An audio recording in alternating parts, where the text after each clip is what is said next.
Hey folks, and welcome to another episode of Crit Hit Reviews with your host, Arlyeon.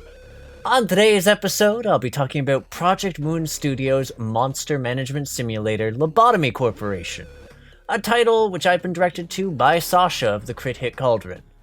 Find out if my experience with this title left me feeling energized, or if I thought my time would have been better off spent in a cabin in the woods. Welcome, X. I hope your time as a manager at Lobotomy Corporation is productive. Don't mind the mess. Yesterday's employees lacked the necessary grit to properly handle the abnormalities. That more or less sums up the basic premise of the game as you're thrust into the role of an overseer, doing your utmost to ensure that the facility runs smoothly and enough energy is generated day after day, with the source being an increasingly complex and deadly array of creatures. But as simple as the premise may be, there's so much more to the story and lore packed in this title. My brain trembles at the sheer amount of narrative twists and turns that I discover, such as the creepy weirdness that is the biography/research you unearth about the monsters you're managing. Whether it's homicidal Roombas to twisted fairy tales, and rounding off with creatures which would seem right at home in the deepest bowels of the SCP Foundation, there's a lot of interesting entries to go over. And yet, there's also the central narrative of the game, the day-to-day struggles of the manager, X, and his working relationship with the facility's main AI, Angela, as well as the other subordinate AIs, the Sephira. Well, I haven't quite reached the end of the game yet, despite putting 89 hours and counting into it.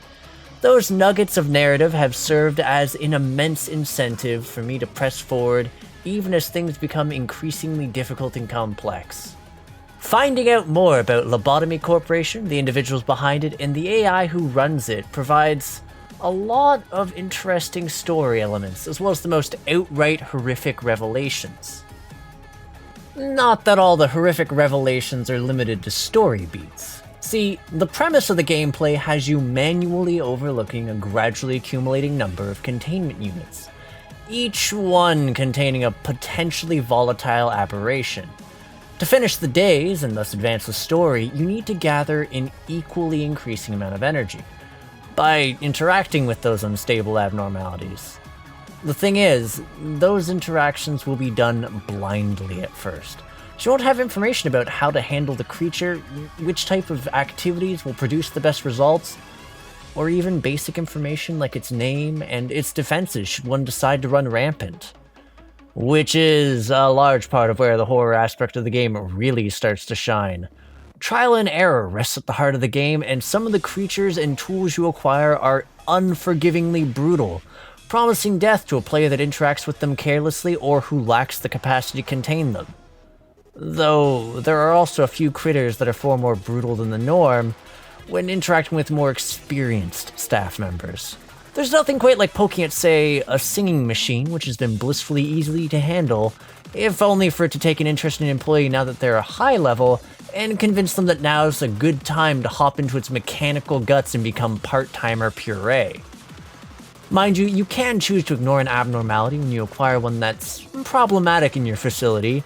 You just need to be mindful that whilst they do present themselves as potential hazards, sometimes to an obscenely lethal degree, they also represent the primary means for you to train up the stats of your employees through your interactions with them, with the higher difficulty creatures offering the greatest opportunities for growth, with repeatedly visiting them as the only means of acquiring equipment to further improve your chances of survival.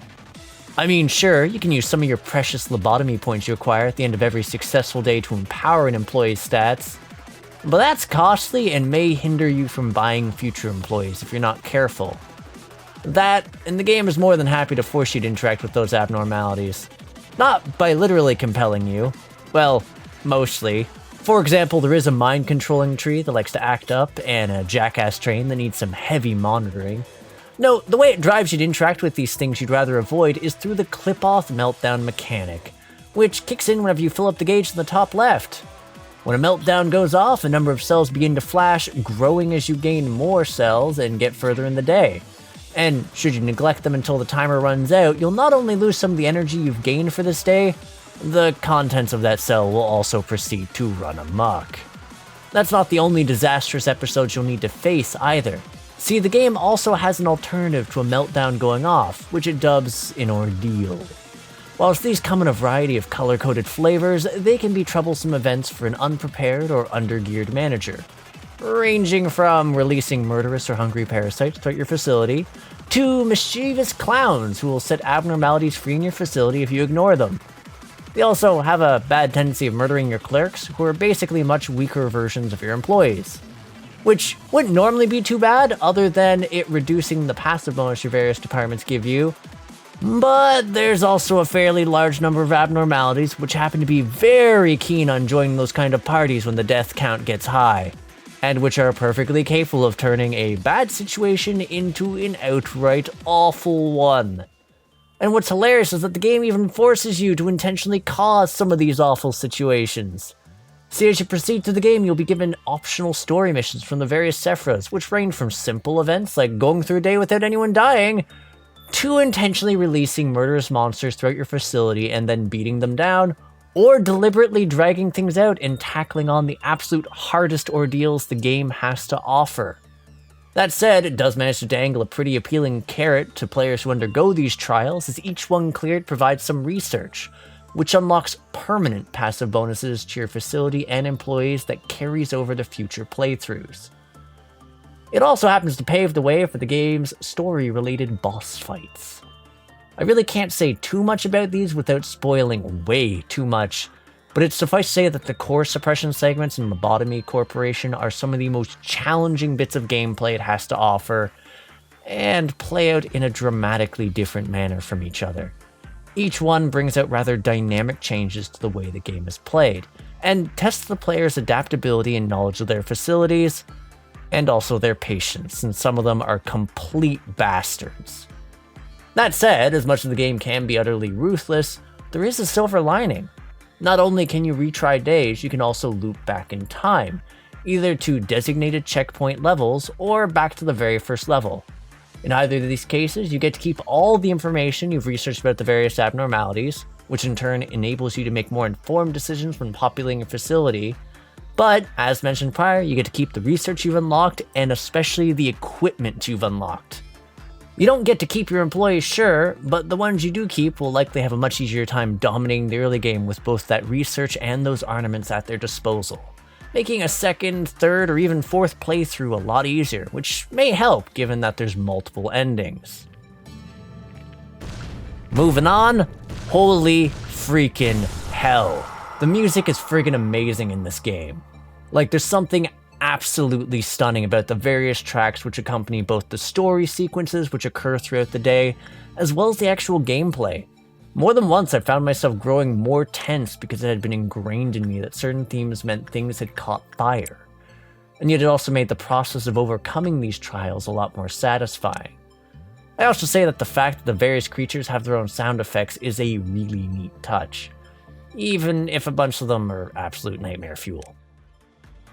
Now, I made the mistake of thinking that Lobotomy Corporation was cute at one point, and perhaps that's part of the point if a certain story beats are accurate. But it also manages to be creepy and sometimes outright disquieting with some of the animations and critters you get to watch rampaging through your facility. Discovering new animations for the various creatures was a major treat, even if a number of those discoveries came at the cost of me being smeared into a grease stain. Likewise, the story scenes between levels are an excellent bit of fun to observe and just to explore. Honestly, the only thing that has me squinty about the game in a visual sense is that certain mechanics in the game played havoc with the visuals. And given that I'm already a bit visually challenged, well, those scenes were intensely daunting and made my brain hurt. So if you couldn't tell from the excessive gushing, I'm quite fond of this game. Like sleepless nights spent fussing over it while trying to navigate challenging boss fights, and the absolute hellish nuisance that my first facility was levels of fondness.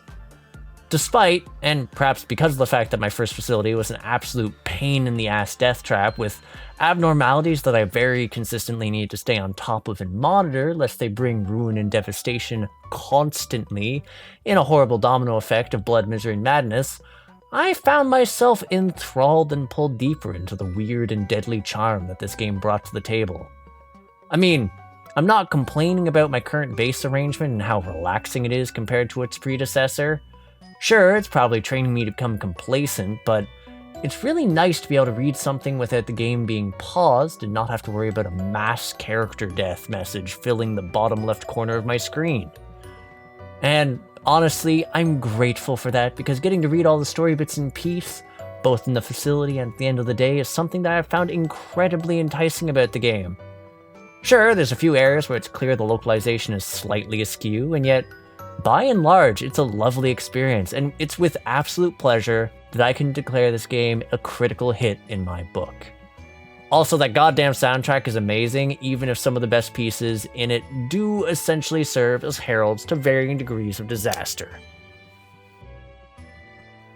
Anywho, with all this said and done, thanks for tuning in. If you agree, disagree, or just have something to say to me, feel free to comment. And for those interested in more indie reviews, developer interviews, podcasts, or our Monday TTRPG content, hit the subscribe button and the bell so you know when there's a new release. There's also a Discord. You can click the link in the banner or description so you can become a part of our community, the Crit Hit Cauldron. You know, where Sasha's from. Lastly, if you'd like to help support the channel, we do have a coffee running now to help supplement funds for our lovely editor Jack, and make sure we can continue to provide quality content and not starve to death in the meantime. Again, check the description plus the banner for them links. Anywho, I'll catch you on the next episode of Crit Hit. Take care till then, folks.